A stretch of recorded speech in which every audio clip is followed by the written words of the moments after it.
Do you like doing karaoke? You know, a lot of people don't. I don't really know why, except maybe that it makes the party about somebody else other than the DJ. I hope that's not true. Hi, it's Bill. This is Creative License, and thanks for being a part of my little dog and pony show. Today, Creative License, of course, is being brought to you by Electro Voice, DJ Event Planner, Promo Only, Disc Jockey News, and of course, the Entertainment Experience. That's my workshop that happens like twice a year. You want to know more about it, send me a message. I would love to have you be a part of that small class. Anyway, karaoke. Karaoke and dancing.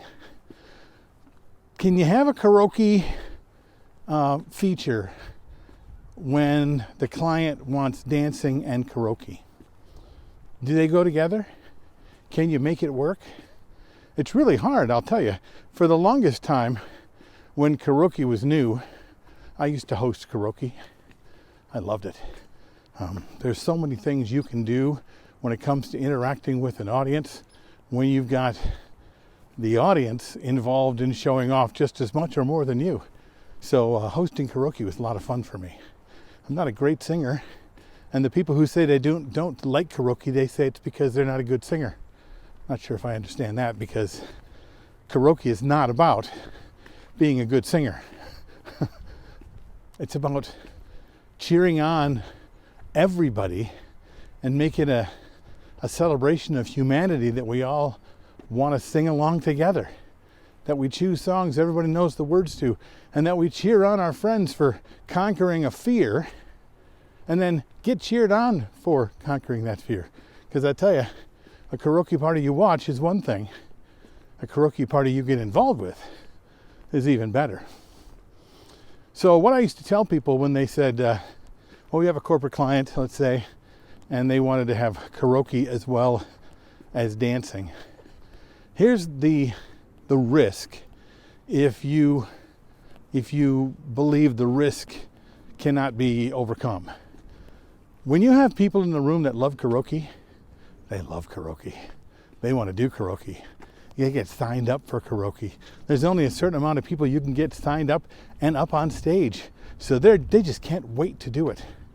But if you're doing karaoke and dancing, when a karaoke stops and the dancing commences, well, the karaoke people are unhappy. And the other way around, all the people who came to dance and didn't want to watch their colleagues sing, or they didn't want to sing, are just mad at the karaoke people because all they want to do is dance and talk and have a good time. They're two diametrically opposed things. So we usually tell our clients, pick one. I can kill the room with karaoke, or I can kill the room with dancing. But I keep killing the room because I do another thing. Half the people hate me all the time. I don't like that very much. So, do you got to make it happen? I've had to make it happen a couple of times. And that comes down to transitions. And it comes down to being sure you have an assistant and you have communication with the crowd, and that the transitions between the singers and the dancers are seamless. DJing is about going from one song to the next without losing people on the dance floor. And oftentimes when I've seen people do karaoke and a dance, they do dancing and they go, okay, so it's time now to bring up Dave Johnson. Dave Johnson, where are you? Dave? Yeah, Dave Johnson's going to sing a song for us. Dave, where are you, Dave?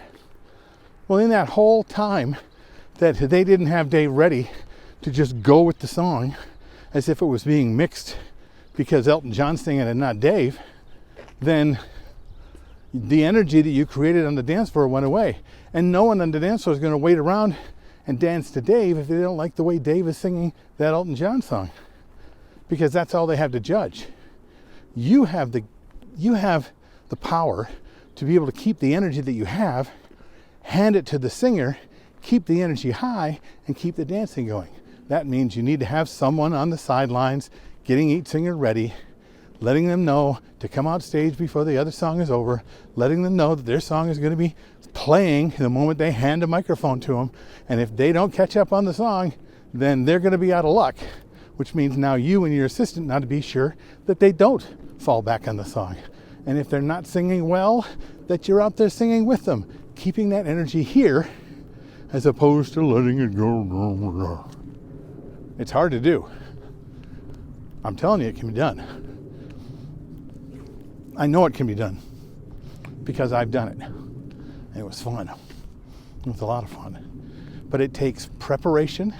It takes being ahead of the audience, being ahead of the next 5 singers in the next 10 songs you're going to be playing.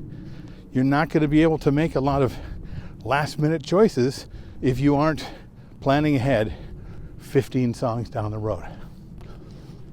So, I gave you a lot of information here in a little bit of time, and it may not have been clear how you might go about it, but if you listen back and you really think about what do you have to do to make this work, and know that you're in control and not the client, because the client wants energy.